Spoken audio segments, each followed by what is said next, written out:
tema hoy es Jesús y los juramentos. Un pasaje bien difícil, hermano. Yo puedo decirles sinceramente que muchas veces en mi vida cristiana lo he leído y hasta ahora llego a comprender a cabalidad hacia dónde el Señor quiere llegar. Entonces, bueno, el Señor nos dé gracia, vamos a comenzar a meditarlo verso por verso. Entonces dice ahí: además habéis oído que fue dicho a los antiguos: no perjurarás, sino cumplirás al Señor tus mandamientos. Entonces el Señor va a hablarnos de algo que decía la ley en cuanto a los juramentos, Y aquí comenzamos a ver que la vida cristiana trata de asuntos que creemos, trata de asuntos que hacemos y trata también de asuntos que hablamos. No ser cristiano es solo un asunto de orar, cantar, alabar, sino también incluye aspectos muy prácticos de la vida, como lo vamos a ver hoy, como nuestro hablar, ¿sí? Y esto es muy interesante porque John MacArthur, introduciendo este pasaje, él dice que es muy común, así como veíamos los domingos anteriores, que por causa del pecado viviéramos en una sociedad fragmentada por el divorcio, viviéramos en una sociedad esclava de la inmoralidad sexual, viviéramos en una sociedad donde la ira y todos sus frutos son normales. También es muy común que en una sociedad caída, donde el padre de esa sociedad se llama el padre de mentira, es muy normal que nos encontremos la mentira y la falsedad abundando, ¿sí? Es más, mire lo que dice nuestro hermano, yo voy a citarlo literalmente. Él dice: en nuestros días la verdad es tan escasa que casi todo el mundo es sospechoso. Negociantes, anunciantes, comentaristas, oficinistas, vendedores, abogados, médicos, constructores, comerciantes, maestros, escritores, políticos e incluso predicadores son sospechosos. Toda nuestra sociedad en gran parte es una red de mentira, de verdad manufacturada. Ensombrecemos la verdad, engañamos, exageramos, falsificamos, hacemos promesas que no tenemos ninguna intención de cumplir, evitamos excusas, traicionamos confianzas y todo se nos ha vuelto un asunto cotidiano y normal. Gran parte de las empresas, política, el gobierno, el sistema educativo, la ciencia, la misma religión y hasta la vida familiar en muchos lugares está saturada y construida en gran cantidad de mentiras y medias verdades. Daniel Webster decía: no hay nada tan poderoso como la verdad y a menudo nada más extraño. Entonces el tema que Jesús nos va a tratar es un tema muy relevante, hermanos. Es un tema muy importante no solo para sus días, sino para nuestros días. Jesús nos va a hablar de la integridad que tienen que tener los cristianos en su hablar. Él va a usar una enseñanza que en su tiempo estaba surgiendo. Ya se había sistematizado esa enseñanza y era una mala interpretación de la ley. Entonces el Señor dice ahí: además, además de lo que Él viene diciendo, dice: además habéis oído que fue dicho a los antiguos: no perjurarás, sino que cumplirás al Señor tus mandamientos. Cuando uno va a buscar la cita exacta que Jesús está hablando en este pasaje, no se encuentra. Entonces, la mayoría de comentaristas o algunos comentaristas llegan a decir que lo que pasa es que Jesús está haciendo una paráfrasis de varios versículos. Hay varios versículos que nos hablan del peligro o del pecado de perjurar y de no cumplir los mandamientos o las promesas que hacemos al Señor. Podemos leer dos por encima: Éxodo 20 en el Decálogo y Levítico 19 verso 12 nos habla de esto a lo que el Señor está haciendo referencia. Vamos a leerlo para entender primero lo que la ley decía, porque entendiendo lo que la ley decía vamos a ir hacia el foco de lo que el Señor también nos quiere decir. Éxodo 20, verso 7 dice: no tomarás el nombre de Jehová tu Dios en vano, porque no dará por inocente Jehová el que tomare su nombre en vano. O sea, el Señor prohibía usar el nombre de Él de una manera vana, de una manera común, de una manera simple. Y perjurar literalmente es hacer un juramento poniendo a Dios como testigo y llamando al juicio de Dios si se incumple tal juramento. Entonces, perjurar era hacer un juramento poniendo a Dios por testigo. Y aquí la ley nos dice: no vas a usar el nombre del Señor de manera vana. Y en el pasaje de Levítico 19, verso 12, que es un pasaje ya un poco más exacto a lo que el Señor está diciendo, decía lo siguiente: y no juraréis falsamente por mi nombre, profanando así el nombre de tu Dios, yo Jehová. O sea que el Señor prohibía en la ley hacer juramentos en el nombre de Él, ¿sí? Porque era una manera de profanar el nombre de Dios. Ahora, el Señor cita este pasaje.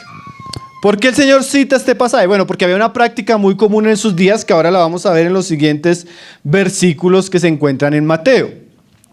Pero el Señor dice: bueno, oíste que fue dicho.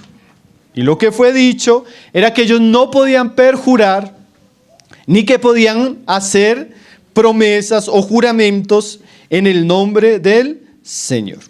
¿Cuál era el propósito de la ley con esto? Porque nosotros sabemos que la ley en realidad es buena. La ley es santa. La ley muestra la justicia y el carácter moral de Dios. Bueno, el propósito de la ley era claramente limitar la tendencia del hombre a hacer juramentos en el nombre de Dios y así profanar el nombre de Dios. Eso en primera instancia es lo que nos dice el pasaje. Ahora, si usted mira el verso anterior de ahí de Levítico 19:11, está en un contexto.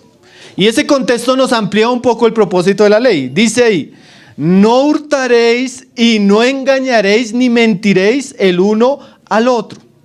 O sea que el propósito de la ley era limitar la tendencia del hombre a mentir y a engañar con sus palabras. ¿Sí? La ley fue dada para ponerle límites al hombre. Porque el hombre tiene la tendencia después de la caída a mentir, a engañar. Y muchas veces lo hace con sus palabras. Y el hombre es tan tremendo que a veces miente y engaña y a veces jura sobre esas mentiras. Y el Señor, conociendo esa tendencia del hombre, le dice: y no lo hagas en el nombre de Dios, porque no vas a ser por inocente. Porque hay gente que le dice a uno, bueno, en nuestra época no es muy común, pero en la época de Jesús y anteriormente los juramentos eran de mucho peso en la sociedad. Pero en nuestros días podría ser el cristiano que le dice a uno, o el hijo que le dice a uno: papá, yo no fui, en el nombre del Señor que yo no fui. Y usted sabe que sí fue. ¿Sí? Entonces, para que no se volviera una práctica común el comprometer la palabra en el nombre de Dios, la ley prohibía el perjurar. ¿Sí? Los hombres no podían hablar o comprometerse de cualquier manera en el nombre de Dios. Eso limitaba que los hombres pecaran los unos contra los otros. Eso limitaba que los hombres se engañaran los unos a los otros. Eso mostraba que cuando hubiera un juramento, las personas entendieran que eso era algo solemne y que debía cumplirse. Ese era el propósito original de la ley. Eso es lo que Jesús está citando. Ahora vamos a volver a Mateo y vamos a ver qué era lo que interpretaban los rabís de aquella época, los maestros de la ley de aquella época, los escribas, los fariseos. Ellos tenían una interpretación bien interesante de este pasaje, que es la que el Señor va a corregir ahí en Mateo 5. Porque recuerde que el Señor está hablando para un auditorio. Y ese auditorio tiene una serie de pecados, una serie de prácticas, una serie de creencias que muchas realmente eran una distorsión o una tergiversación o una mala interpretación de la palabra de Dios. Es más, en esta época ya existía lo que Jesús llama la tradición de los hombres, que era que en la época entre el Antiguo y el Nuevo Testamento surgieron escuelas rabínicas donde se interpretaba la ley, y esas interpretaciones de la ley llegaron a ser más importantes para el pueblo de Dios que la misma ley. Nosotros conocemos cómo se llaman esos libros: la Misná, la Gemara, y hoy en día ustedes los pueden encontrar. Entonces Jesús le está hablando a personas que decían que creían en la ley, pero que ponían por encima la interpretación de la ley de sus maestros. La interpretación de los fariseos, de los escribas en la época del Señor, era la siguiente. Por el mismo pasaje nos vamos a dar cuenta qué era lo que ellos decían, y históricamente también sabemos qué era. Dice Mateo 5:33. Además habéis oído que fue dicho a los antiguos: no perjurarás, sino cumplirás al Señor tus juramentos. Pero yo os digo, no juréis en ninguna manera por el cielo, porque es el trono de Dios, ni por la tierra, porque es el estrado de sus pies, ni por Jerusalén, porque es la ciudad del gran rey. Entonces, ¿qué interpretaban los fariseos, los rabís de aquella época? Perjurar es un pecado grave y serio. O sea, nadie podía hacer un juramento en el nombre de Dios. Si la persona hacía un juramento en el nombre de Dios y incumplía ese juramento, la persona era culpable. Pero entonces, ¿qué decían los fariseos?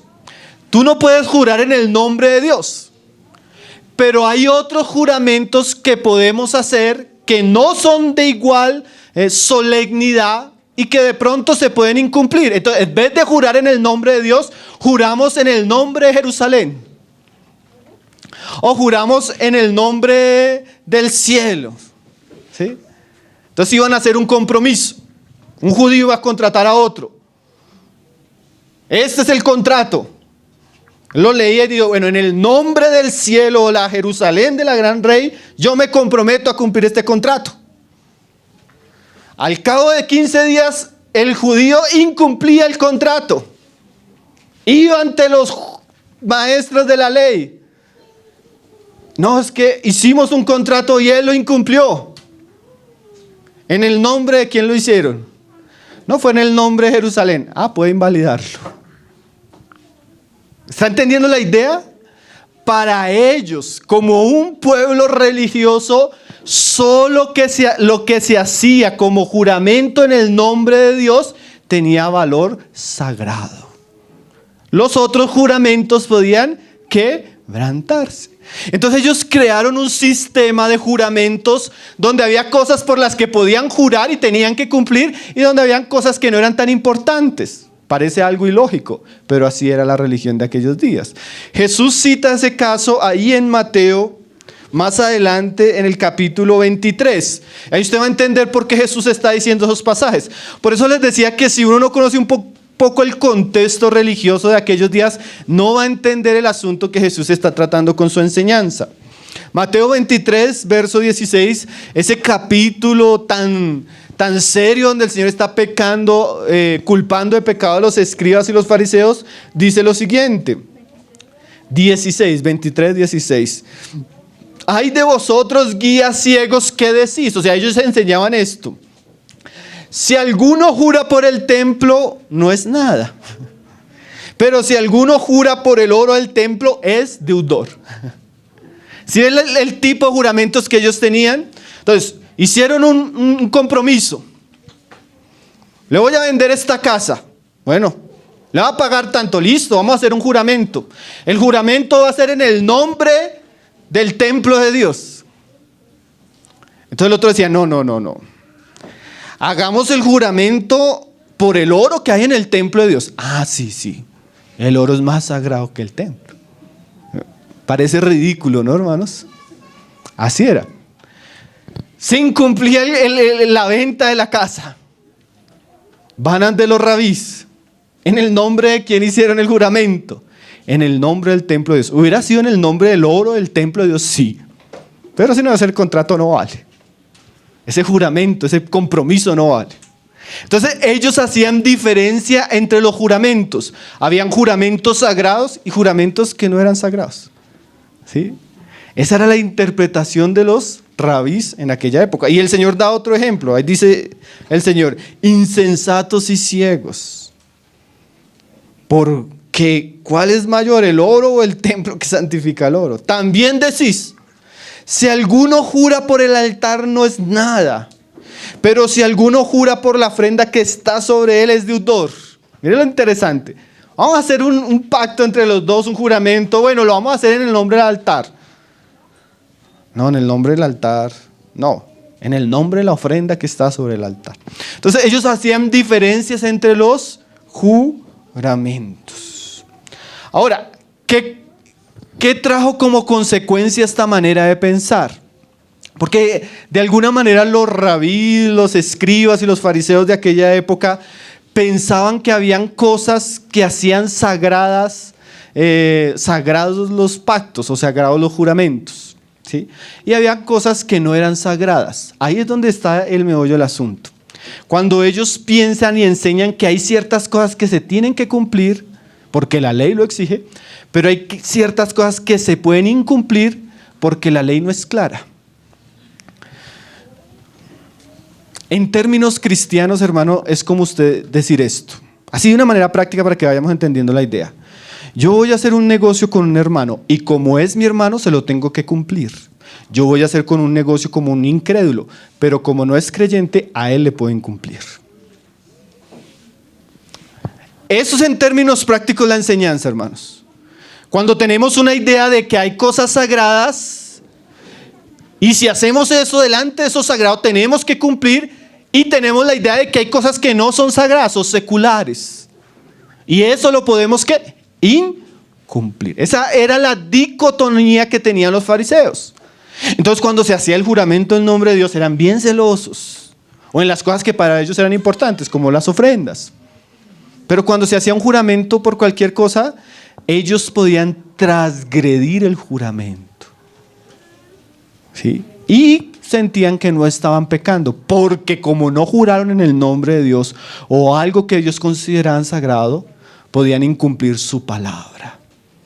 Entonces, ¿a qué llevó esta enseñanza en aquellos días? Porque esa es la enseñanza que Jesús está viendo en sus contemporáneos y esa es la enseñanza que Jesús va a tratar. Pues la gran cantidad de votos o pactos comenzaron a surgir de manera indiscriminada y las personas ya no eran sinceras ni íntegras. Entonces, si yo iba a hacer un negocio, por ejemplo, donde yo sabía que estaba mintiendo, pues no iba a hacer ese negocio en el nombre de Jehová, sino en el nombre del cielo. ¿Sí? Porque yo sabía que, entonces, si yo tenía que incumplir ese negocio, yo no me iba a sentir pecador. Entonces, eso volvió a la gente de alguna manera deshonesta, hermanos, engañosa. Solo que ellos se sentían justos porque no lo hacían en el nombre de Dios, o sea, no perjuraban. ¿Sí? Entonces eso genera un ambiente de mucha desconfianza, ¿no? Porque usted no sabe si la persona que le está diciendo la verdad.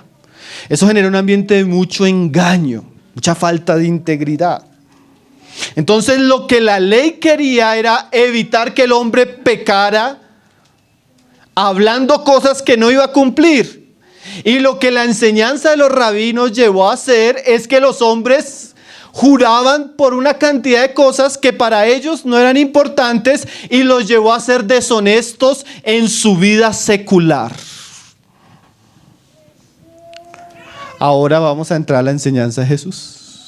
¿Usted está entendiendo la idea? Yo solo quiero introducir, hasta ahora nos estamos introduciendo en lo que decía la ley, cómo lo interpretaban los fariseos, pero ahora viene la enseñanza de Jesús para nosotros. Dice ahí en el verso 34, pero yo os digo. Nosotros nos vamos a dar cuenta que lo que dice Jesús es el verdadero cumplimiento de la ley y trata la distorsión de los fariseos. ¿Qué dice Jesús? No juréis en ninguna manera, ni por el cielo porque es el trono de Dios, ni por la tierra porque es el estrado de sus pies, ni por Jerusalén porque es la ciudad del gran rey. Esa frase, no juréis en ninguna manera. Esa frase por muchos hermanos ha sido interpretada de una manera literalista, ¿sí? Tanto que, por ejemplo, el movimiento anabautista y los Quaker, ellos enseñaron y enseñan que un cristiano nunca debería hacer ningún tipo de juramento, ¿sí? Ellos prohíben a los hermanos hacer juramentos, ¿sí? De todo tipo. Usted no puede jurar en una corte, usted no puede jurar el día de su matrimonio, usted no puede jurar delante de un compromiso que le quiera poner una autoridad civil, menos espiritual, porque ellos entienden que Jesús está siendo determinante en el mandamiento. Pero esto es una interpretación, podemos decir, excesiva, ¿sí? Hay casos donde la misma Biblia nos permite jurar. Es más, cuando Jesús está delante del sumo sacerdote, el sumo sacerdote le dice, te conjuro. O sea, te comprometo a que me digas si tú eres el Hijo de Dios. Y Jesús, bajo juramento, dijo, tú lo has dicho. O sea, el Señor hizo un juramento.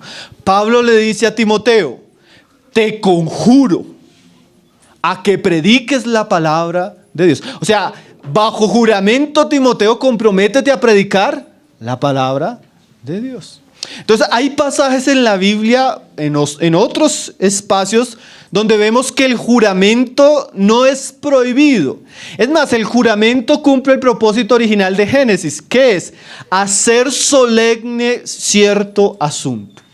Entonces, por ejemplo, nosotros podemos decir, cuando una pareja se va a casar, realmente ellos están haciendo un juramento y un compromiso delante de Dios, delante de la autoridad civil y delante de la iglesia. Es un juramento para toda la vida. Y hacer el juramento hace que la persona entienda la seriedad de ese momento ante un juicio donde usted va a testificar. Usted tiene que comprometerse a decir la verdad. O sea, no creemos que el propósito de la enseñanza de Jesús sea enfatizar que en cualquier espacio sea prohibido jurar. Lo que el Señor va a hacer es limitar esto a asuntos, como estamos dando ejemplos, solemnes. William Hendrickson, él dice de este pasaje lo siguiente: lo que tenemos aquí es la condenación del juramento ligero, pecaminoso, inadecuado y a menudo hipócrita, usado con el fin de impresionar una conversación. Entonces, por ejemplo, usted le dice, hermano, ¿de verdad usted se va a comprometer con Dios? Sí, hermano. Se lo juro que de aquí en adelante voy a estar en todas las reuniones. Hay gente que es así, ¿no? Jura por cualquier cosa. Y muchas veces incumple en lo que jura. Incumple en lo que se compromete. Entonces el Señor dice, no juren, no se comprometan. O sea, no sean livianos. Yo le hago ese negocio y yo le aseguro que le voy a hacer esto y en tanto tiempo. Esa era la práctica de ellos. En el nombre de la ciudad del gran rey se lo voy a hacer. En el nombre del cielo y de la tierra. Yo me comprometo delante de usted a hacer esto y a esto. Sí, eso era muy común en aquella época. Y el Señor va a tratar eso. Lo primero que el Señor está diciendo es, mire, no se comprometan por comprometerse.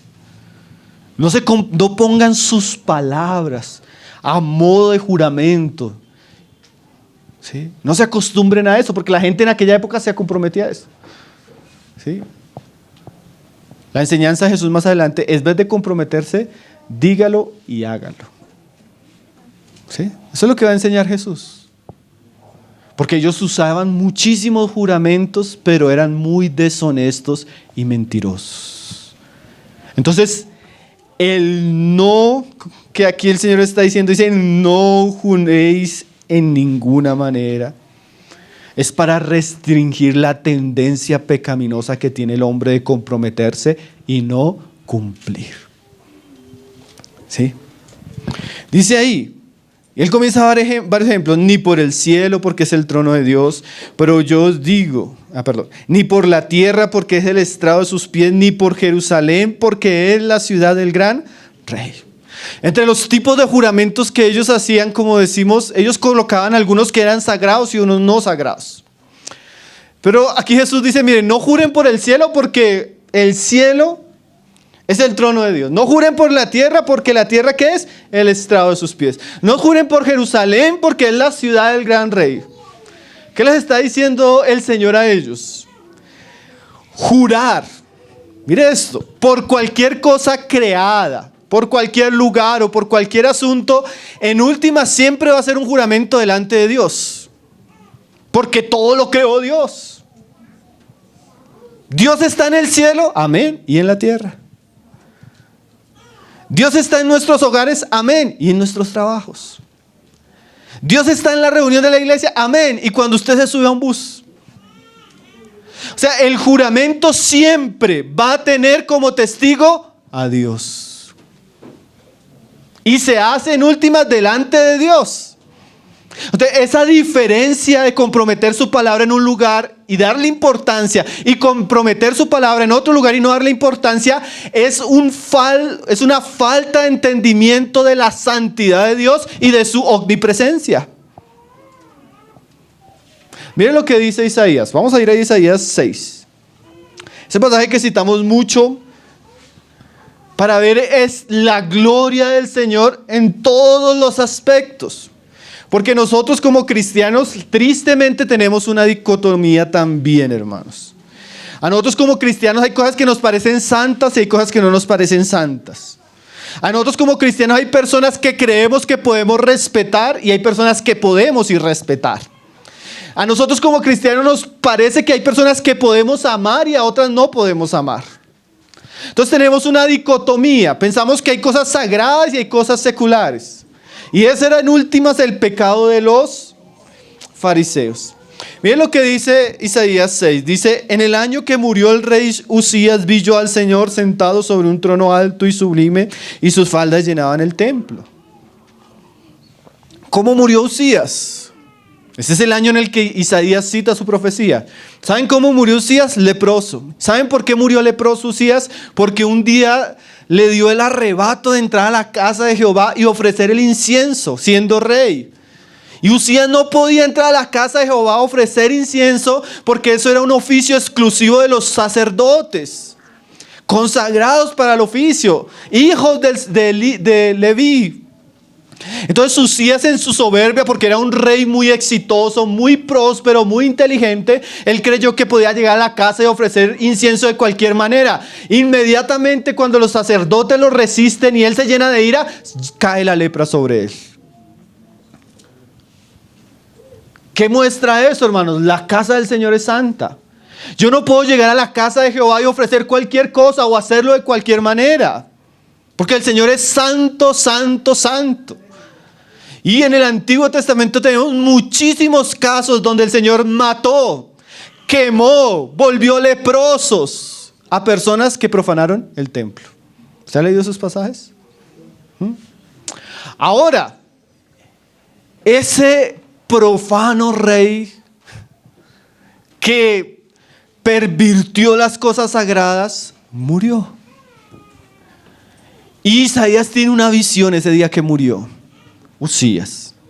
Dice, en el año que murió el rey Usías, vi yo al Señor sentado sobre un trono alto sublime, y sus faldas llenaban el templo. O sea, la idea de Isaías es, con razón Usías murió leproso. Si él entró a la casa de Jehová y él profanó la casa de Jehová, y la casa de Jehová es donde está el trono de Jehová, y las faldas de la gloria, de la majestad de Jehová llenan todo el templo. Entonces, claro, cuando Usías entró, tocó la gloria de Dios. Pero aquí comienzan unos seres angelicales a adorar a Dios, y Isaías se da cuenta de otra cosa. Es lo que dice ahí. Por encima de él habían serafines, cada uno tenía 6 alas, con 2 cubrían sus rostros, con 2 cubrían sus pies y con 2 volaban. Unos seres que están ejerciendo adoración, pero con reverencia, cubren sus rostros.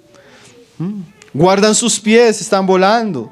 Y dice en el verso 3, y el uno al otro daba voces diciendo, miren lo que hablaban estos seres angelicales. ¿Qué decían? Santo, santo, santo. Ustedes recuerdan que cuando hablamos de los atributos de Dios, uno de los atributos más resaltados en la Biblia es la santidad de Dios. Usted no encuentra pasajes, hermano, donde usted lea que la Biblia diga así: Dios es misericordioso, misericordioso, misericordioso. Dios es amoroso, amoroso, amoroso. Dios es justo, justo, justo. No. Porque cuando la Biblia repite un asunto es porque quiere exaltar ese asunto delante de nosotros. Y siempre que se habla de la santidad de Dios, se resalta: Dios es santo, santo, santo. Es un atributo siempre resaltado en todas las escrituras.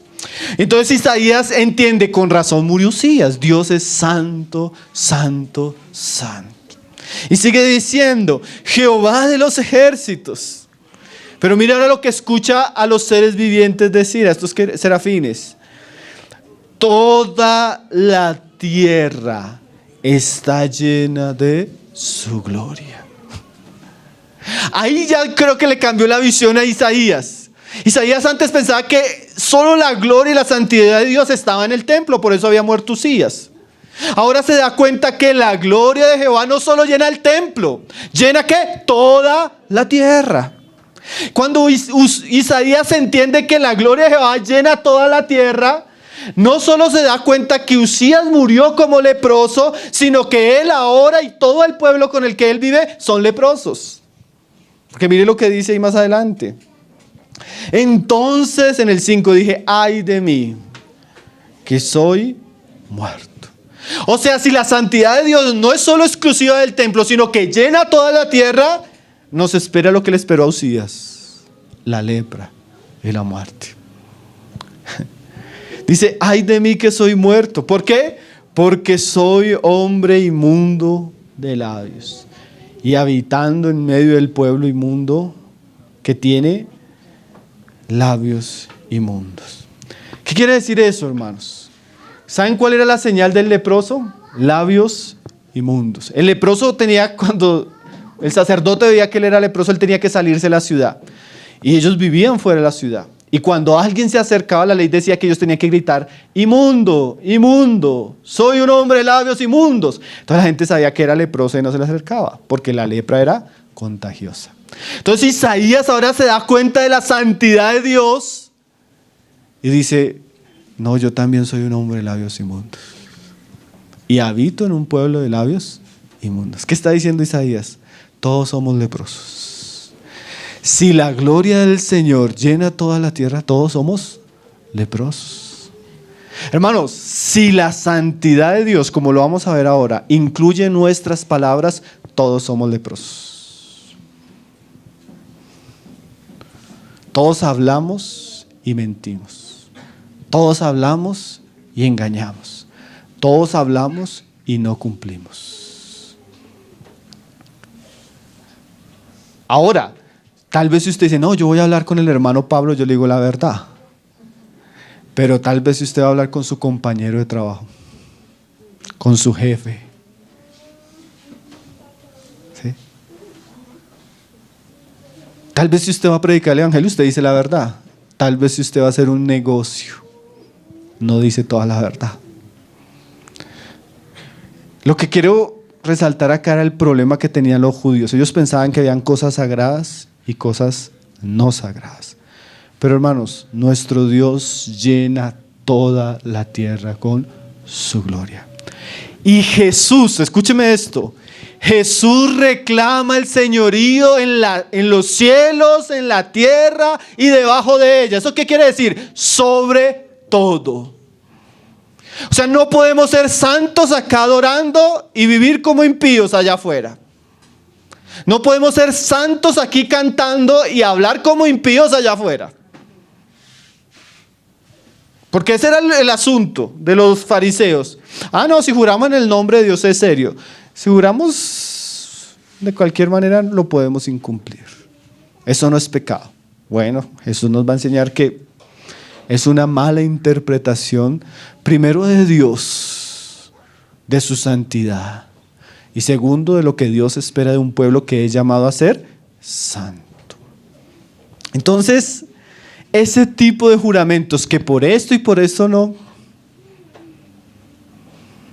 ¿Sí?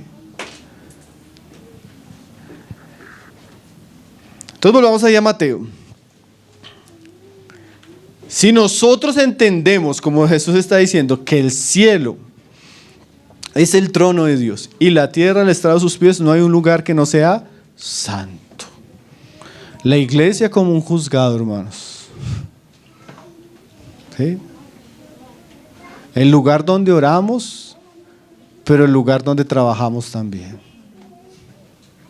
El lugar donde predicamos, pero también el ambiente familiar. Todo es santo, hermanos. ¿Sí? Dice William Barclay, no se puede dividir la vida cristiana en cuartos aislados, en los cuales en unos está Dios y en otros no. No puede haber una clase de lenguaje en la iglesia y otra en el mercado, o en la fábrica, o en la oficina. No puede haber un nivel de conducta en la iglesia y otro en el mundo de los negocios. Debemos considerar todas las cosas sagradas, pues todas las cosas le pertenecen a Dios.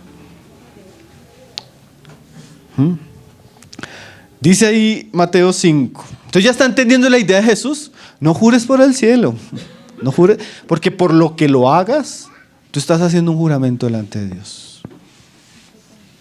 Hermano, cuando usted va a una oficina y usted firma un contrato, no lo está firmando delante del jefe, sino delante de Dios.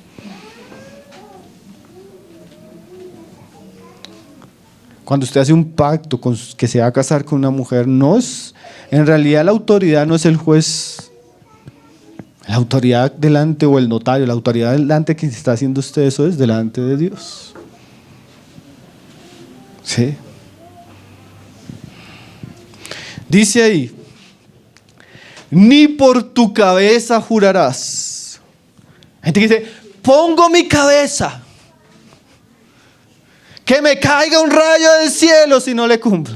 ¿Ya escucha gente que habla así? Para que uno le crea. Se lo juro por mi mamá que tanto amo. Hay gente que le gusta, son tan mentirosos que tienen que jurar para que la gente les crea, hermanos. Terrible, ¿no?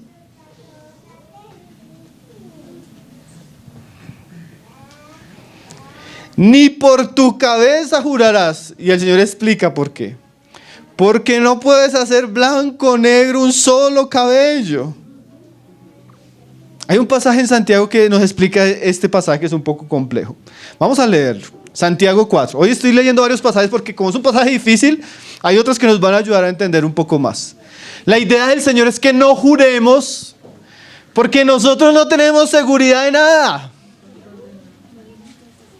Es que uno escucha a veces a las personas hablar, no, yo me comprometo, yo le aseguro que en 10 años yo le voy a estar haciendo esto y se lo aseguro. En 10 años, cuando uno no sabe lo que va a pasar esta noche, hermanos.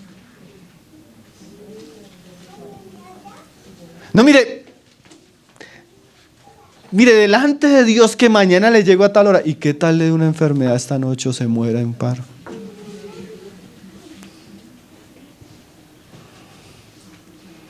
O sea, el Señor, ¿qué nos va a mostrar, hermanos? Que hablar de cierta manera, jurar o comprometernos, es una jactancia, es orgullo. Porque nosotros mismos, si yo quisiera tener más cabello, por más que quisiera, no puedo, hermano.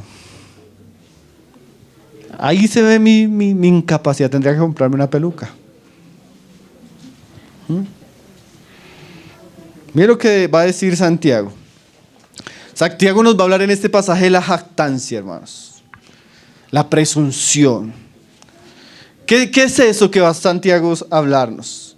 Nosotros debemos tener un entendimiento correcto de nosotros. Porque teniendo un entendimiento correcto de nosotros, no vamos a asegurar que vamos a hacer ciertas cosas que tal vez no podemos. No vamos a hacer planes que tal vez no vamos a poder cumplir. O no vamos a pretender vivir de una manera en la cual no sabemos si vamos a poder hacerlo. Miren lo que dice ahí en el 13. Vamos ahora a los que decís. Aquí está mucho en el hablar, hermano. Una persona presuntuosa, orgullosa, usted se da cuenta por lo que habla. ¿Cómo habla el orgulloso? ¿Cómo habla el presuntuoso? Como los profetas de la prosperidad. ¿Usted ha escuchado a los profetas de la prosperidad? Usted va a hacer, usted puede, este es su año, usted va a conquistar. Hermano, eso es mentira. Si Dios no quiere, así usted intente, se esfuerce, quiera, no va a poder. Por eso es bueno tener una idea correcta de nosotros, de nuestras incapacidades, de nuestras debilidades, porque nuestro hablar va a ser más humilde. Vamos ahora a los que decís, hoy, mañana iremos a tal ciudad y estaremos allá un año y traficaremos y ganaremos. Personas presuntuosas que hacen planes. No, yo hoy estoy acá, en un año voy a hacer esto, en 2 años me proyecto a esto y en 5 años tengo esto. Si Dios me da vida, dice. Entonces nosotros somos orgullosos. ¿Sí?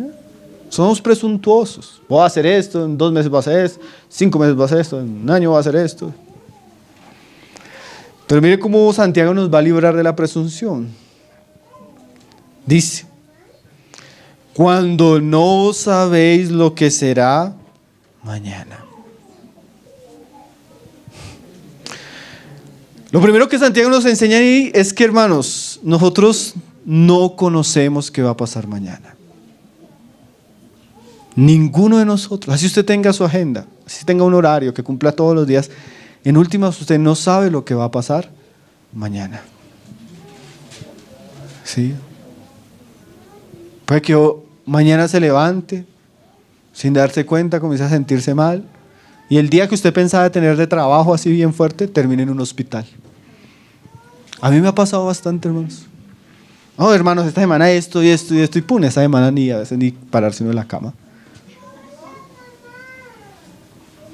¿Sí? ¿Quién sabe? ¿O usted sabe? Ninguno de nosotros sabe. Como no tenemos conocimiento de las cosas que van a suceder, nuestro hablar debe ser limitado. En estos días hablaba con una hermana, vamos a hacer esto y esto, nos vamos a reunir tal día. Si Dios lo permite. Y en un sentido es cierto, hermanos. ¿Qué va a pasar mañana? No sabemos. ¿Sí? No sabemos los eventos futuros. No sabemos qué cosa va a suceder mañana. ¿Qué tal mañana nos levantemos y terremoto en Bogotá, hermanos? Así ha pasado, ¿no? Petro presidente. Uno no sabe qué va a pasar, hermano. Cuando no sabéis lo que será mañana. Y miren ahora lo siguiente que dice. Porque ¿qué es vuestra vida? Ciertamente es neblina que se aparece por un poco de tiempo y luego se desvanece. Hermanos, debemos ser conscientes de nuestra fragilidad, de lo temporaria que es nuestra vida. Hoy estamos, hermano, mañana no sabemos. Y si estamos, no sabemos cómo vamos a estar. Somos tan frágiles. Recuerdo el testimonio de unos hermanos queridísimos, jóvenes, profesionales, consagrados. Se casaron y al día siguiente la hermana tuvo una enfermedad grave que le detectaron. Desde allí ha durado todo su matrimonio enferma en una cama. Nosotros no sabemos, hermano. Va a un hospital, usted va a ver la fragilidad de la vida, la fragilidad de la salud, la fragilidad del hombre.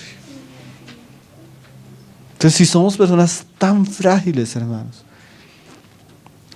comprometernos con nuestras palabras, jurar cuando... ¿Está entendiendo, hermano? Y no solo le va a pasar al que está de cierta edad, todos vamos a experimentar cómo la vida se va yendo, hermanos. Pasajera. Ciertamente es neblina que aparece por un tiempo y luego ¿qué? Desvanece. En lugar de lo cual deberías decir. O sea, aquí Santiago nos va a enseñar a hablar, hermanos. Y no solo una cuestión de hablar, es una cuestión de purificar los pensamientos, el entendimiento que tenemos de Dios, de la vida, de nosotros mismos. Si el Señor quiere, hermano, ¿qué va a ser un año? Pues estamos orando que sea lo que el Señor quiere. Yo quiero esto, pero estoy orando y pidiendo al Señor que Él me muestre, que Él me ayude, que me dé fuerzas, que me dé gracia. Si esto es su voluntad, que me dirija. ¿Sí? Si el Señor quiere, viviremos. Primero que todo es eso, porque a veces el Señor quiere llevarnos ya. Y si el Señor decide, así nosotros lloremos, oremos, si el Señor decide llevarse a una persona, es una decisión divina, hermanos. Pero también si el Señor quiere, nos puede dejar con vida un tiempo más. Nosotros tuvimos hermanos que partieron con el COVID y tuvimos hermanos que el Señor los sanó y estaban bien mal. Algunos quiso llevarlos, algunos quiso dejarlos. Dios es soberano. Eso no es tanto la máscara, la vacuna, hermanos, Dios en últimas.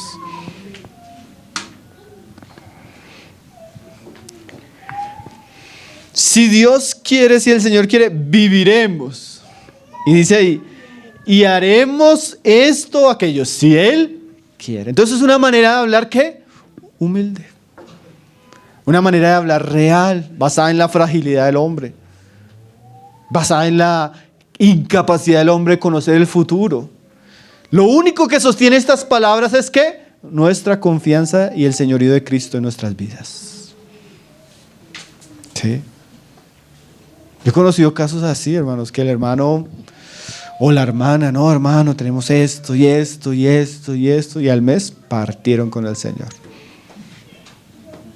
Hermano, Dios no sigue nuestra agenda. Nosotros debemos orar por conocer la agenda de Dios. ¿Sí? Dios no es que usted le presenta su pliego de peticiones, de ofertas, y Dios le dice, no, sí, por ahí está bien. No, hermano, es que usted ora buscando la voluntad de Dios, como yo. ¿No? Entonces, dice ahí, pero ahora os jactáis en vuestras soberbias y toda jactancia semejante es ¿qué? Mala. ¿Sí? Entonces nos vamos ahí a Mateo 5:36. Ni por tu cabeza jurarás, porque no puedes hacer blanco o negro un solo cabello. O sea, tú juras, tú te comprometes y ¿quién eres? Por eso esa doctrina de decretar, de confesar, eso es algo que solo el que habla y se hace como se dice es Dios, porque nuestras palabras ¿qué son, hermanos? Ahora, entonces, ¿cuál debe ser nuestro hablar? Mire lo que dice el verso 37. Pero vuestro hablar, o sea, por un lado no juren, porque es que ¿sí? Pero entonces, ¿cómo debemos conducirnos como cristianos en este aspecto? Dice, pero vuestro hablar sea sí, sí, no, no, porque lo que es más de esto de mal procede. O sea, que su hablar sea claro y firme, o frío o caliente, o sí o no. Ese debe ser el hablar del cristiano. A mí cada rato Diana me dice, amor, ¿qué quieres? No sé. No, dígame una respuesta, porque un no sé no es una respuesta.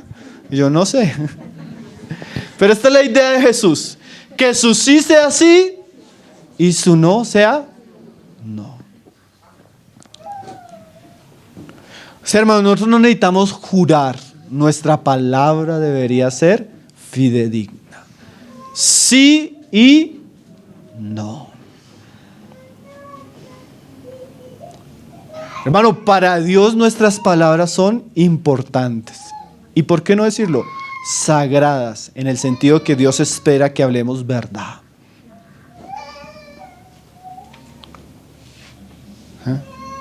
Mi esposa contaba el caso de un trabajador cristiano. Necesitamos que haga, sí, ¿cuánto cobraré esto? Y me tienen que dar esto. Bueno, ¿a qué hora llega mañana? A las 7 de la mañana, en punto. Al otro día no llegó. Su sí No es ni sí ni no, sino quién sabe.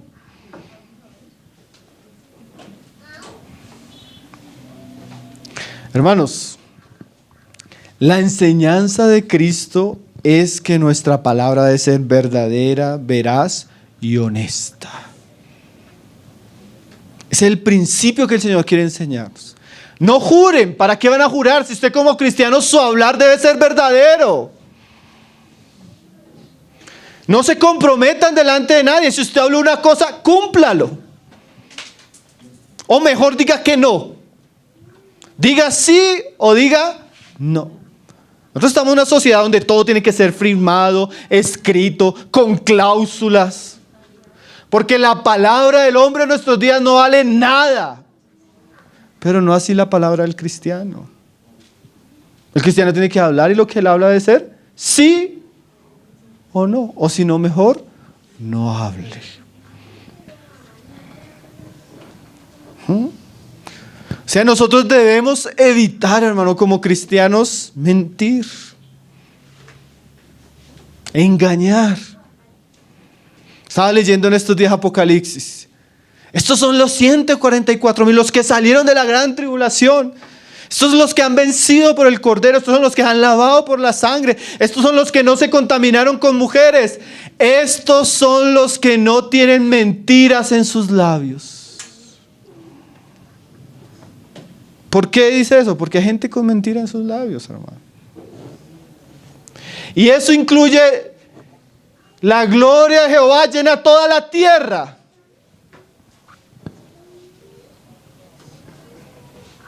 Hermanos, por ejemplo, laboralmente, hay profesiones que se caracterizan por su deshonestidad, hermanos. Yo sé que aquí hay hermanos realmente íntegros, pero vamos a construir algo.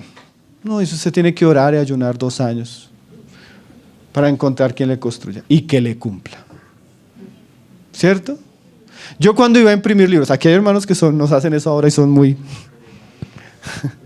Pero hermanos, yo iba y llegaba a la imprenta. Este libro, tantas páginas, tal portada, tal esto, así, así. Claro, yo se lo hago. ¿Para cuándo me lo tiene? Para pasado mañana. Y uno sabe que eso se demora por lo menos 15 días. Uno ya está delante de un mentiroso. ¿Pero por qué le dicen eso? Para que él tenga el negocio. Ya cuando usted hace el negocio, no, es que estoy en eso, ya voy, ya no sé qué. Y comienzan a alargarle. Los 2 días se volvieron 1 mes. Mentirosos, tramposos. Yo prefería cuando iba a la imprenta alguien que me dijera, no, la verdad eso se le demora 20 días. ¿No puede antes? No, no puedo. Si no, no me le comprometo. Usted sabe que esa persona le está hablando verdad. Pero hay profesiones, hermanos. Yo he tenido hermanos que me dicen, hermano, me tocó salir del banco. ¿Por qué? Porque para vender la tarjeta me tocaba decirle puras mentiras al cliente. Y embolatarlo hasta que lo tenía y... Terrible, hermanos. Y son cristianos. ¿Sí? Ahora, si usted como empleado, por ejemplo, mi hermano, si usted dice que llega a tal hora, ¿qué debe hacer, hermano? Llegar a tal hora. Si usted dice que va a hacer algo, ¿qué debe hacer? Hacerlo. Porque para Dios, así usted no haya firmado un papel, hermano. Si usted habló algo, usted debe comprometerse a cumplirlo. Hace poco un negocio. Y el negocio en algún momento se nos cayó, hermano. Y bueno, no pudimos hacerlo. Y el hombre me dijo, usted me había dicho algo. Y claro, el asunto de lo que yo le había hecho no era lo que pasó. Salió de nuestras... Y me dice el hombre, y como cristiano espero que me cumpla. Y yo le dije, bueno, déjeme un momentico, voy a mirar una cosa. Entonces me fui a orar. Y el Señor me dijo, como cristiano tiene que cumplirle, aunque no sea justo. Señor, me tocó meterme la mano al bolsillo.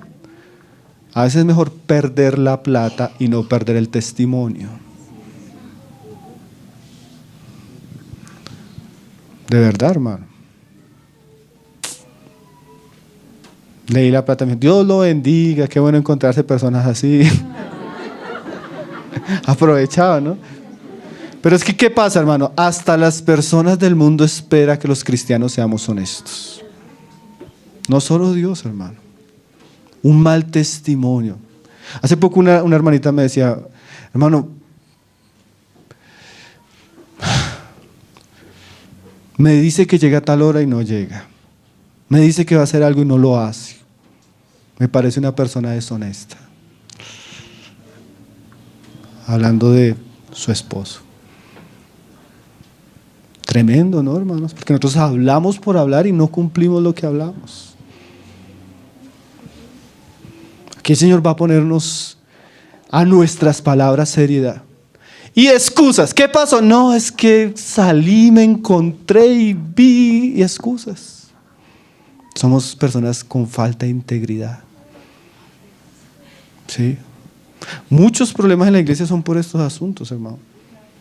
¿Sí? A veces llega el hermano bravo. No, hermano, es que esa señora que me alquiló el apartamento, ¿no? Le dije que le pagaba el 5 y hasta ahora es el 10. Eso es ser deshonesto. Si usted dice el 5, debería pagar el 3, mi hermano. Eso es falta de integridad en sus palabras. ¿No? Hermanos, hay cosas que son difíciles. Mire, porque he visto mucho escándalo de esto, yo una cosa que he tenido claro en mi corazón es nunca pedirle prestado dinero a ningún hermano de la iglesia.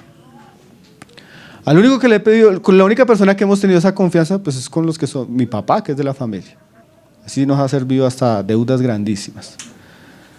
¿Por qué? Hermano, présteme. Tal día le pago. Llega tal día y uno después comience a buscar. Como Elías se desaparece. Entonces le digo a mi esposa, amor, si tú sabes, no prestes porque haces pecar al hermano o a la hermana. Porque dice y no cumple. ¿Sí? Eso es deshonestidad, hermanos. Mejor dígale que no. O si tiene, regáleselos. Hay gente que es así, se acostumbra a eso, hermanos. Y como cristianos es un tropiezo y un mal testimonio, hermanos. Hasta en el ministerio, hermano. Yo he tenido cosas así en el ministerio. A veces, hay casos donde somos flexibles. Hay hermanos que nos ayudan mucho y yo le digo, hermano, esta semana, si no puede la siguiente, no hay problema. Pero hay otros trabajos que sí requieren tiempo. Y nosotros hacíamos un trabajo tremendo para Dios, hermano, una bendición. Muchos se han beneficiado de ese trabajo. Y lo dejamos de hacer, ¿por qué? Porque era un trabajo que para poderse hacer tenía que tener fechas. Comenzamos tal día, en tal día hacemos esto, en tal día hacemos tal esto, en día ¿lo vamos a hacer? ¿Quién sabe? Sí, lo vamos a hacer. Llega la fecha y yo comienzo a llamar. Hermano, que no sé. Hermano, que no. Los que decían tal fecha, casi ninguno. Habían unos que sí eran bien. Y entre personas que estamos sirviendo al Señor, hermanos. Mejor sería como algunos nos dicen, no, hermano, no puedo. No puedo, hermano, no tengo el tiempo ahora. Entonces uno sabe que la persona, ¿qué? No puede. Pero a veces somos personas de palabras sin valor, hermano. Si usted o yo, a veces yo me siento tan mal, digo, hermano, a tal hora. Cuando yo no llego a tal hora, yo me siento mal, hermano. Yo siento que llego y tengo que pedirle perdón. Porque la palabra para nosotros debe ser importante.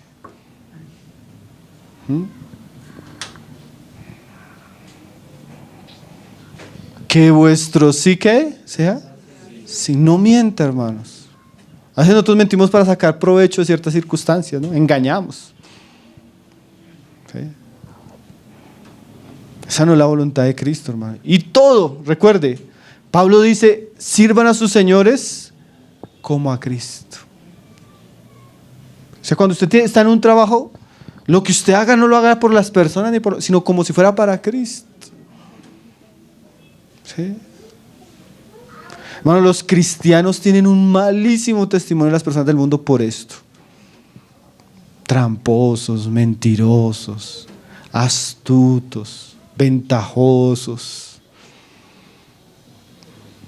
¿Sí? Que su sí sea sí. Que su no sea no. Lo que hay después de eso, lo único bueno que hay después de eso es el silencio. ¿Qué es el silencio? No, yo Mejor me quedo callado. Dice, el necio cuando se queda callado es mejor. Pero si va a hablar, que su sí o su no sea certero, sea claro. Sí, tal fecha, sí a esto, sí a aquello, o no, no y no. Sí. Ese debería ser nuestro hablar. Ahora, unas aplicaciones prácticas para ir terminando, hermanos. Sea muy cuidadoso con lo que habla, hasta en la conversación diaria. A veces las personas, sin que uno esté hablando, entienden mal las cosas. Yo no sé si eso, bueno, a nosotros nos sucede mucho en casa. Pues, vamos a hacer esto, yo no sé, de pronto. Entonces llega el día, tú lo prometiste. No, yo dije solo de pronto. Entonces, ¿qué me he dado cuenta? Que debo ser más claro cómo hablo hasta en mi casa. Porque a veces para mí un de pronto es una promesa para mi esposa o para un hijo.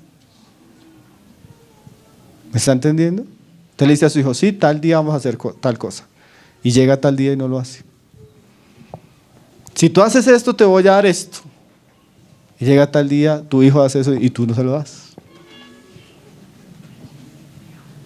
Pierde credibilidad. A mi papá no se le puede creer nada porque pierde credibilidad. Entonces, sea cuidadoso en sus palabras. Que lo que hable su boca sea certero. A veces a nosotros nos ha pasado eso hasta en el ministerio. A veces uno no tiene cuidado y, hermano, necesitamos a alguien que nos ayude a acomodar las sillas. Entonces el hermano cree que lo nombramos el jefe de los diáconos. Solo porque le dijimos que acomodara una silla, ¿no? A veces uno tiene, hermano, necesitamos a alguien que vaya y solo acomode las sillas. Tiene que ser a veces uno muy claro con sus palabras, porque las personas a veces malinterpretan. Esto nos pasaba con la revista esto. Y eso fue experiencia de circunstancias. Vamos a invitar a alguien que escriba. Entonces ya después decíamos, hermano, es que queremos a alguien que escriba un artículo sobre este tema. Ah, sí, a mí me gustaría. Bueno, los pasos son estos. Usted escribe en tal fecha, nos entrega, nosotros revisamos, si aprobamos se va para corrección. Si no aprobamos se lo devolvemos para que lo vuelva a escribir. Ah, bueno. Si la segunda vez que nos lo entrega y nos lo pasa, vemos que no corresponde al tema de la revista, se lo pasamos a otra persona que lo escriba por usted. Ah, sí. Sí, o que lo corrija por usted. Ah. Si aprobamos la primera, eso pasa así. Teníamos que ser tan explícitos porque a veces pasaba que entregaba el artículo, no nos gustaba y le decíamos que no nos gustaba y se ponían bravos. Entonces a veces siempre tenemos que ser, la vez pasada teníamos una reunión, hermanos, este ministerio, esto para esto, los encargados son estos. Los que nos van a rendir cuentas son ellos. Sométanse a ellos. Obedézcanlos a ellos. Porque a veces uno necesita hacer ¿qué? Claro, hermano. Nosotros hemos tenido a veces, por no ser tan claros como deberíamos, hacer problemas. Entonces sea íntegro y sea claro. En los negocios también, hermano. Que usted se compromete, a veces uno no quisiera, pero sabe que yo a veces le digo a los hermano, es que voy a hacer un negocio con tal hermano, déjelo escrito, déjele cláusulas, sea bien claro. Porque si no, hermano, siempre que hay dinero de por medio, se puede volver un problema, hermanos. Hay gente que ya uno conoce y uno dice, bueno, está tranquilo, pero hay hermanos, siempre que hay dinero por medio, se presta por problema. Entonces sea claro en lo que va. Habla y se compromete. Segundo, hermano, Jesús era aquel que venía a purificar como un jabón, dice Malaquías. Y una de las cosas que el Señor va a querer purificar es nuestra boca. A veces somos muy palabreros, ¿cierto, hermanos? Hablamos y pecamos mucho en lo que hablamos.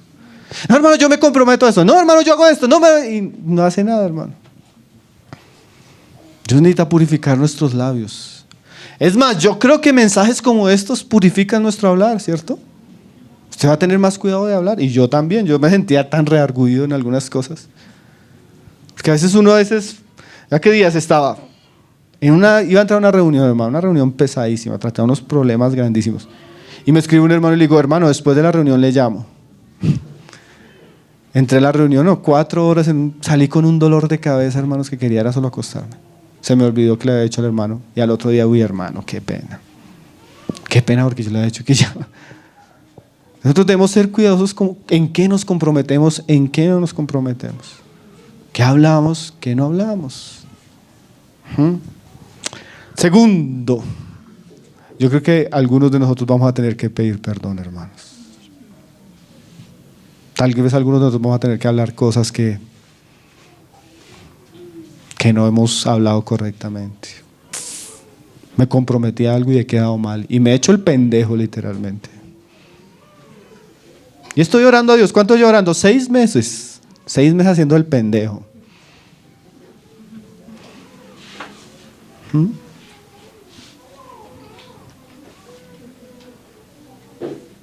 Y nuestro testimonio. Porque lo tremendo es que no hablan de nosotros, sino dicen, ese cristiano, ese pastor, ese no sé. Sí. Tercero, como dice Proverbios, ahorre sus palabras. Póngale candado a la lengua, mi hermano. Porque el que mucho habla, mucho pega. Que su hablar sea sí, sí o no, no. Esa es la enseñanza de Cristo para sus discípulos. En el mundo, hermano, usted sabe que el mundo, pero la iglesia de Cristo sí debe aprender a hablar así. Él es el testigo fiel, nosotros deberíamos ser fieles. Vamos a orar, hermano.